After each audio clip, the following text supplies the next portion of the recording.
Olá, vamos começar aqui uma aula sobre elementos de máquinas baseado nos conteúdos lá do Colégio Técnico Industrial.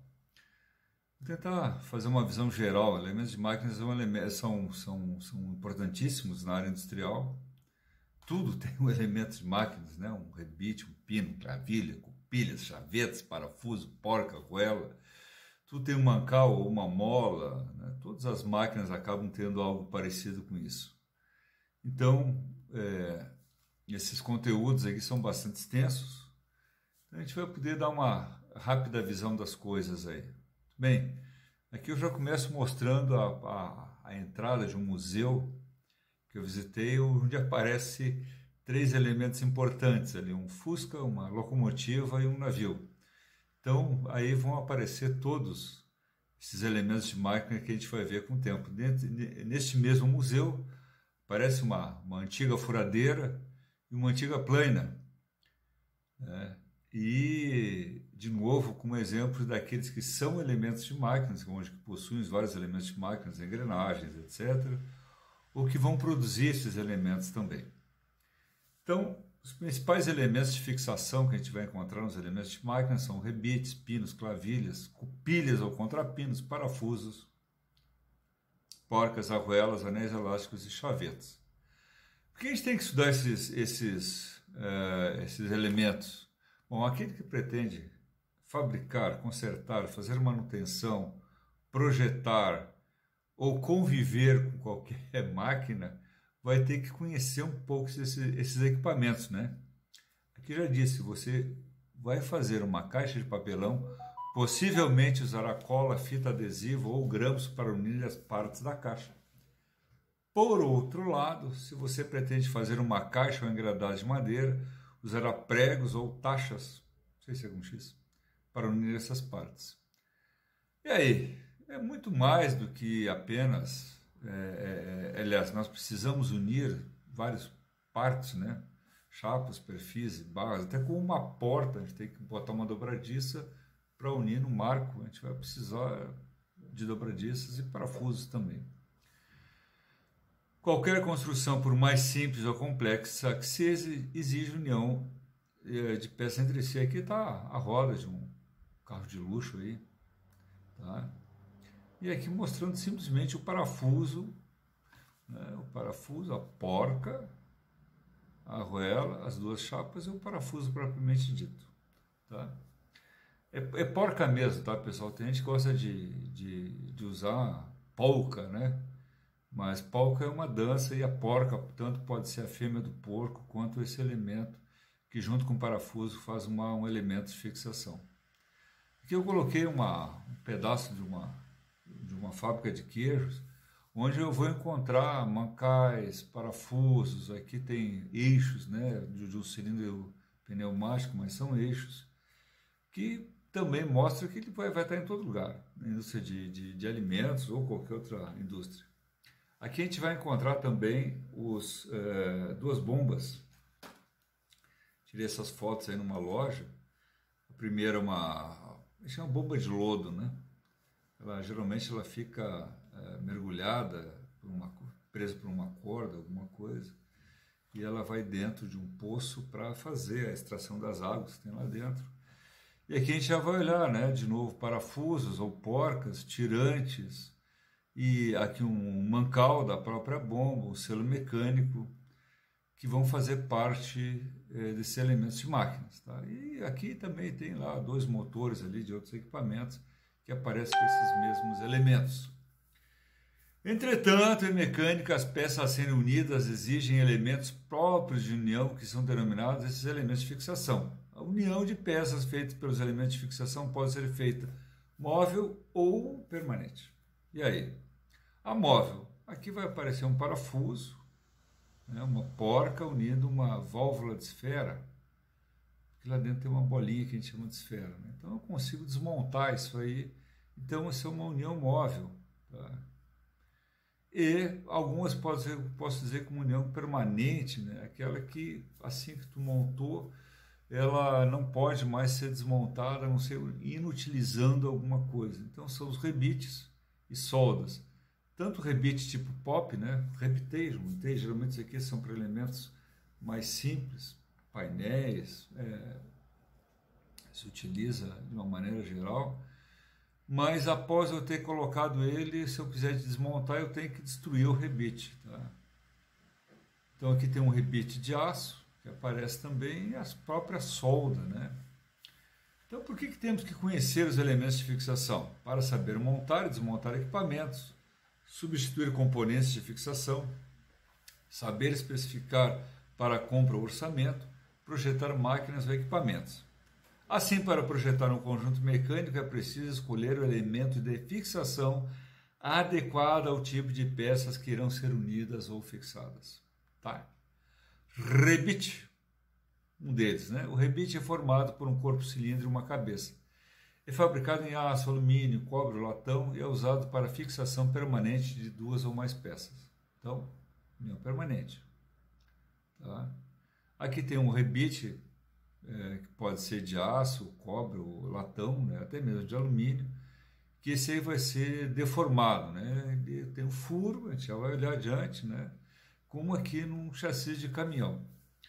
Por que se usa rebite em chassis de caminhão? Porque é um dos elementos mais confiáveis quando o sistema está sujeito a vários tipos de torção. Né? O chassi de caminhão é uma coisa elástica, ele se movimenta completamente, né? Em função de ondulações do terreno, da pista, por descer num lado de uma pista. Então a gente vai olhar que todos esses elementos que aparecem aqui são elementos rebitados, normalmente rebitados a quente. Outro exemplo aqui, um blindado da Segunda Guerra Mundial. Eu coloquei ele como caso especial, tá? Então a gente vai olhar que eram chapas, que eram estruturados com rebites, mas depois, no início ali, conforme a munição que atingiu o blindado, não tinha problema maior, né?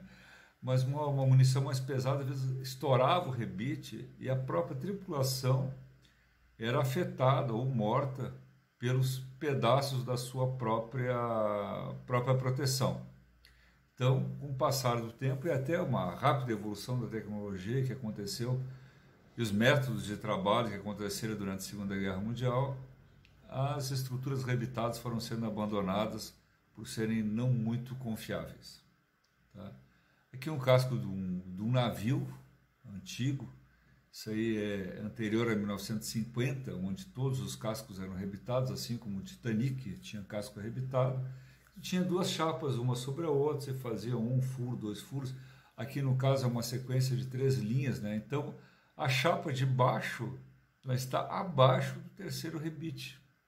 Então tu gasta mais material e mais mão de obra para fazer um casco rebitado, mas era a tecnologia disponível até meados de 1940, 1950. Pino une partes articuladas, partes que se movimentam, né, diferente do rebite que é fixo. E aqui a gente olha um pino de um reboque simples, né? Levanta esse pino aqui, coloca aqui, engata ali o reboque, né? E pronto, tá preso ali o nosso veículo pronto para transporte. Tá? A cavilha já é uma peça para ficar mais fixa, mais rígida. Aqui é uma imagem de um torno mito, onde esse manípulo aqui é preso ao eixo através de uma clavilha. Para desmontar ela, tem que botar um pininho do outro lado, bater com o martelo, ele salta e tu consegue desmontar o conjunto, mas te dá uma rigidez bem grande, e sem peças para fora, né? Uma porca, um parafuso que poderia até machucar a mão do operador, né? Aqui está mostrando a cavilha como é que é. Contrapino, muitas máquinas utilizam contrapinos. Tu bota, vê só um eixo, não quer que aquele eixo escapa, bota lá um contrapino, ele não vai escapar. Geralmente ele passa pelo furo e essas abas aqui tu vai abrir ela com uma chave de fenda, e depois retorce com um alicate, conforme o tamanho que tu quiser, ou mesmo um parafuso, né, que talvez esteja sujeito a se soltar. Nós vamos colocar ali mais um furo e um contrapino, evitando que a porca escape. Tá? Depois nós vamos ver as chavetas, né? Isso aí tudo que é motor elétrico, né? Tem uma polia ligada ao equipamento, nós vamos encontrar a chaveta ali, que diz como tem duas funções, tá? Ela é basicamente fixar, tá? E evitar que haja um movimento relativo entre eixo e uma polia. Então tem alguns tipos de chaveta, chaveta tipo meia-lua, chaveta retangular, tá? Aqui aparece um desenhozinho ali mostrando um outro tipo de chaveta, que tem aquela cabecinha ali para de repente fazer uma desmontagem mais fácil. Os anéis elásticos, também usado para impedir deslocamento de eixos. Ele é montado, esse anelzinho ele tem um rasgo no eixo, entre o eixo e a peça que eu quero fixar, né? E ele é simplesmente encaixado. Para desmontar, nesse tipo é só colocar uma chavezinha de fenda, que ele sai fora, tem alguns alicates que ajudam a abrir, e geralmente sai voando ali, depois tu não consegue achar, tem que catar ele no chão e encontrá-lo, né? Esses aqui que tem aqueles furinhos, já tem alicates especiais para isso, que tu vai enfiar o alicate no furinho, abre com cuidado e vai tirar. Mas é um alicate especial, tá? Não é qualquer alicate. Os parafusos, de uma maneira geral, tem vários tipos de parafuso, né? Sendo a cabeça dele adequada àquela nossa necessidade. Até algum tempo atrás, o parafuso com fenda era muito utilizado por ser fácil de fabricar. Tu consegue fabricar em casa, relativamente fácil, parafuso com fenda, né? A fenda é esse rasgo que aparece aqui no meio, né? Certo? Esse rasguinho que aparece aqui no meio. Mas atualmente ele está sendo abandonado porque com o uso das parafusadeiras automáticas é muito mais fácil usar qualquer outro tipo de cabeça de parafuso, né? O sextavado interno, o sextavado externo, ou parafuso Phillips, ou outros aí que existem. Porque a de fenda é difícil tu botar uma parafusadeira automática e tu conseguir parafusar. Sempre fica escapando do rasgo. A Phillips não, ela é uma cruzeta, ela encaixa ali dentro, a autocentrante fixa muito bem, tá? Mas aqui é um exemplo de cabeça de parafuso, não só quanto o tipo de rasgo que ele tem, né?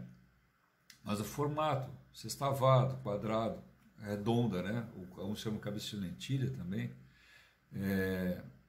Fenda simples, fenda cruzada, ou Phillips, sextavado interno, dentro daquele parafuso tem um sextavado, cabeça escariada com sextavado interno, cabeça baulada com sextavado interno, cilíndrica, aí depois tem os alto-atarrachentes, que geralmente a gente usa em madeira ou materiais plásticos, alguns materiais plásticos, né? Autobrocante, quando eu não preciso usar uma broca, eu quero furar alguma, até metal, ela aceita, depende da espessura do metal, né? E aí vai seguindo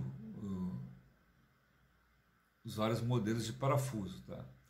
A porca é o complemento do parafuso com rosca cilíndrica, né? Então a rosca cônica não tem porca. Eu vou encontrar porcas de diversos materiais e diversas aplicações, né? Vamos destacar aqui uma porca castelada, é aquele onde eu vou usar o contrapino, aquele, né? Então eu não quero que solte, então eu boto uma porca castelada, depois eu faço um furo, talvez até durante a montagem mesmo, né?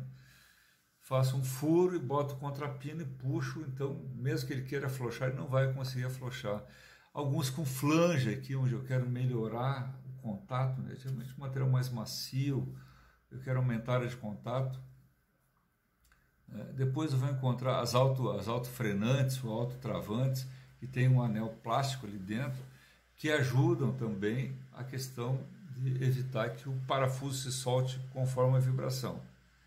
E aí depois tem alguns desenhos, né? Porcas quadradas, porcas aqui abauladas, que é para melhorar o acabamento, tá?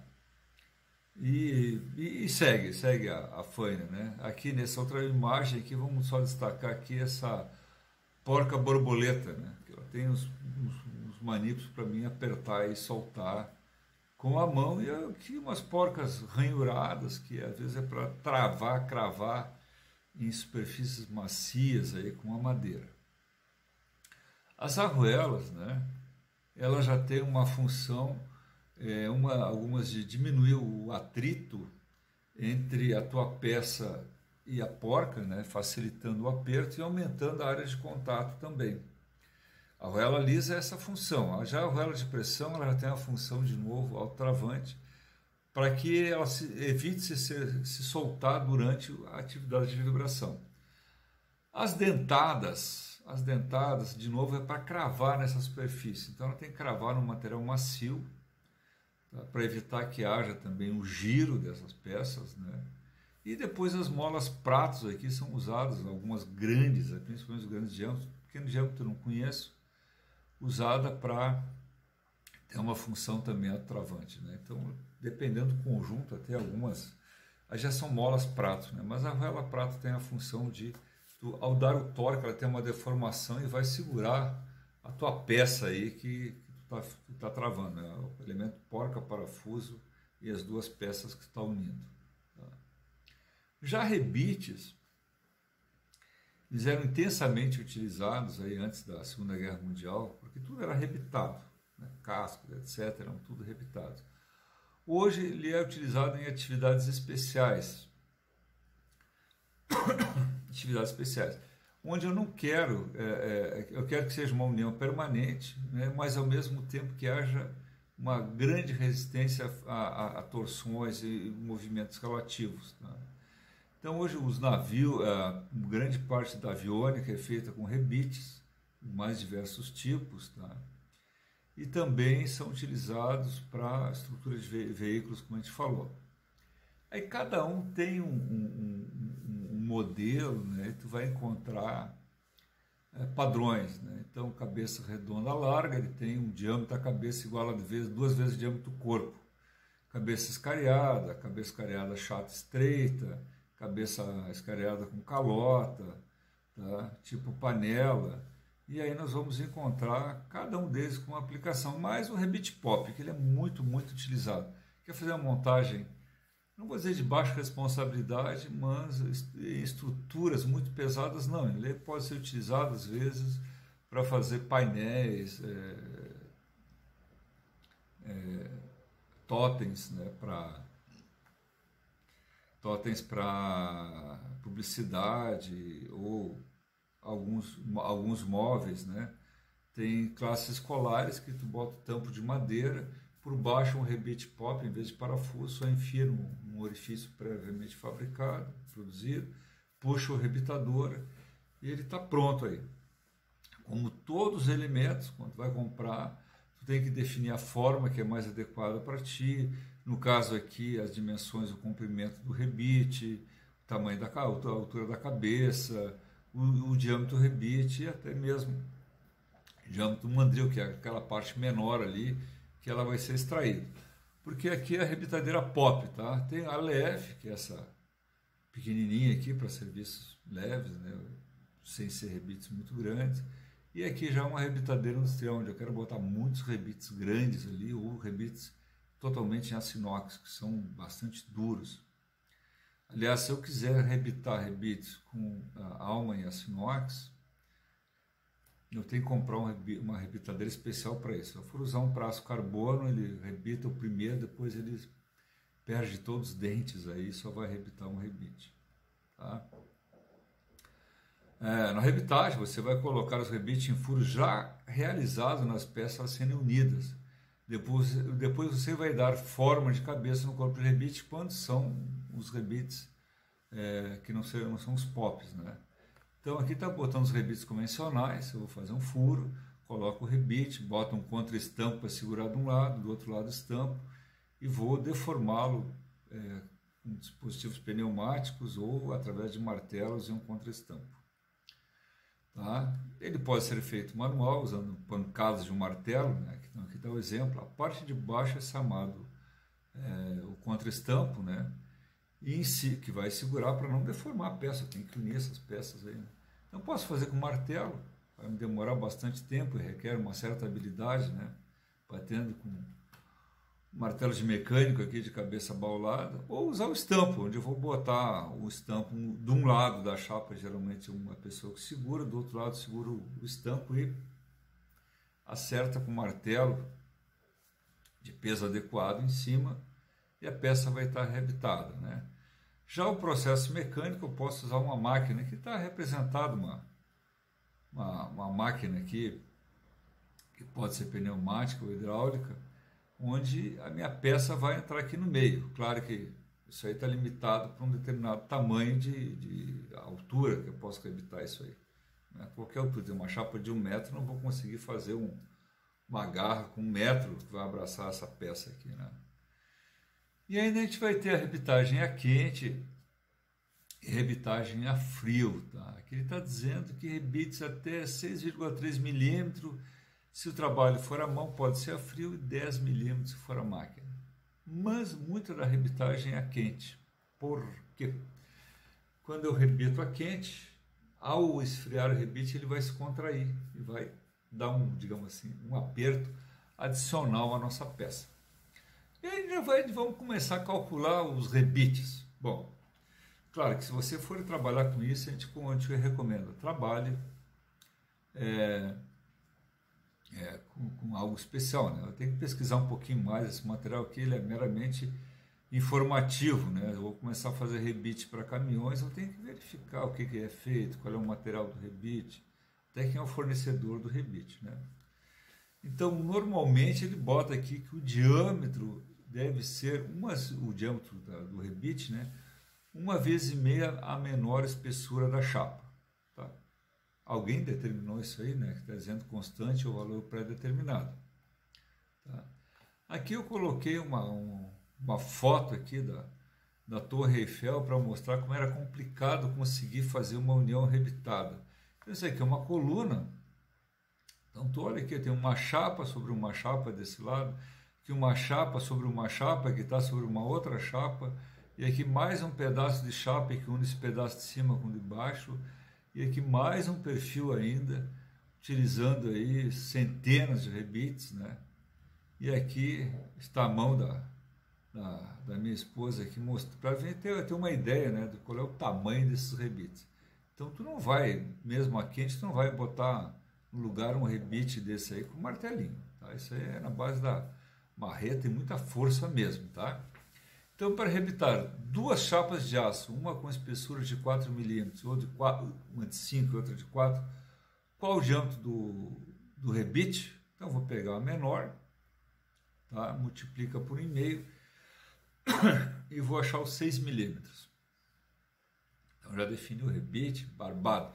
Agora tem que achar o diâmetro do furo. Já que vocês vão ver um problema, tá? Então ele pega o diâmetro do furo, eu vou pegar o diâmetro do meu rebite e vou multiplicar por 1,06. Bom, aqui no 6 milímetros eu tenho que ver se eu vou encontrar isso aí no mercado. De repente tem 6,1, 6,2, talvez 6,35, porque é 1/4 de polegada, uma dimensão bastante utilizada, tá? Então vou pegar o meu diâmetro do furo, vamos manter os 6 milímetros lá, né? O diâmetro do rebite. Vou fazer a aplicação da constante e vou encontrar o quê? Uma broca de 6,73. Esse é o furo, eu tenho que ter uma broca para isso, né? Acha essa broca agora. Talvez eu vá encontrar uma broca de 6,7, 6,8. Agora, se eu quiser uma de 6,73, provavelmente eu tenho que encomendar para um fabricante ou um distribuidor grande que vai conseguir achar essa broca para mim. Então, eu não vou ser em qualquer lógica até que eu vou encontrar, de olha, uma broca de 6,7, a não ser que seja uma cidade muito industrializada, com muito comércio de ferramentas, você vai encontrar uma 6,7. Agora 6,73, eu tenho certeza que vai ser uma missão quase impossível, tá? Mas é possível. Então, o cálculo do comprimento útil do rebite, ele vai depender da constante determinada pelo formato da cabeça do rebite, o diâmetro do rebite e a soma das espessuras da chapa. Agora não é pela menor, tem que saber qual é a espessura total que eu estou somando, né? Então ali está a fórmula, né? Constante determinada pelo formato da cabeça, a gente tem que saber quais são os tipos de cabeça que tem, o diâmetro do rebite mais a soma das espessuras das chapas. Então ali ele está mostrando que o L do rebite vai ser aqui, vamos olhar. Calcular o comprimento útil de um rebite de cabeça redonda com diâmetro de 3,175 milímetros para rebitar 2 chapas, uma com 2, outra com 3 milímetros, aí vem as contas, né? Então eu vou pegar o diâmetro da cabeça, mais a espessura das duas chapas, que vai dar 5 milímetros, multiplica pela constante, eu vou achar um comprimento de 1,5 vezes 3,175, mais a espessura da chapa, que vai dar 9,76 milímetros. Tá? Eu não posso fazer um comprimento muito maior do que esse, porque na hora que eu fizer a cabeça vai sobrar metal. Tá? Então a gente tem que ajustar esse material aí. Tá? E aqui de novo ele vai me dar mais duas espessuras. Vou fazer a multiplicação em formato, em função do formato da cabeça, aqui no caso é o fator 1, né, multiplica pelo diâmetro do rebite mais a espessura das chapas. Então vou ter que olhar sempre. Tem mais um cálculo, né? Podemos dar uma olhadinha em casa. E pronto. Ok, tá? Vamos dar uma paradinha aqui na nossa aula número 1 e preparar para a aula número 2, pessoal. Até mais.